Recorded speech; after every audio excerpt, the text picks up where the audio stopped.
Welcome back to another episode of Florida Man Chronicles, where we explore the most outrageous and unbelievable stories from the Sunshine State. Don't forget to like, subscribe, and hit that bell so you never miss an adventure.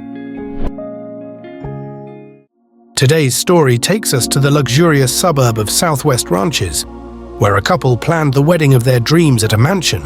The only problem, they forgot to tell the owner. Buckle up, because this tale is as wild as they come. Meet Courtney Wilson and Shanita Jones, the happy couple ready to tie the knot. They sent out elaborate invitations, inviting friends and family to their dream home and estate for a 2-day wedding extravaganza. The invitations detailed their touching love story, reunited by divine intervention 30 years after high school. Guests were invited to join the celebration, starting with a ceremony and reception that would go on until after midnight on Saturday, followed by a Sunday brunch at the same mansion. Sounds like a perfect weekend, right? There was just one tiny issue. They never had permission to use the mansion. On the morning of the wedding, Courtney Wilson arrived at the gate of the mansion with another person, ready to start setting up. But instead of a welcoming party, they were greeted by the owner, Nathan Finkel, who had no idea what was going on.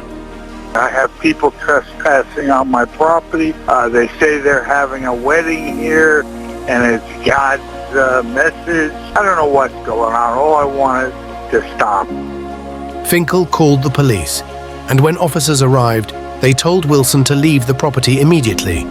He complied without any trouble, and no charges were filed. But how did this all happen?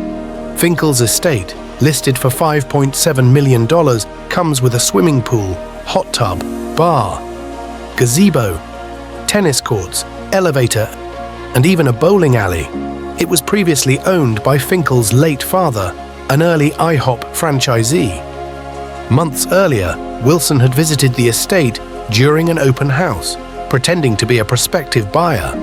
Wilson later called Finkel to ask if he could use the backyard for the wedding, but Finkel declined right away. Apparently, Wilson thought the property was vacant and had no idea Finkel lived there in a separate house on the grounds. You can imagine the shock on Wilson's face when he arrived to find the owner very much at home. No wedding took place at the mansion that day, leaving the couple's dream wedding in shambles. Talk about a wedding crasher. The moral of this story? Always get permission and maybe double-check who actually lives at your dream venue. Courtney Wilson and Shanita Jones learned the hard way that some dreams are just too good to be true. That's it for this episode of Florida Man Chronicles. If you enjoyed this crazy tale, make sure to smash that like button, share the video with your friends, and let us know in the comments what you think about this outrageous story.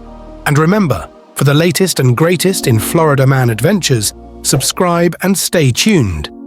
Seriously, folks, always check if your dream venue is actually available. See you next time on Florida Man Chronicles.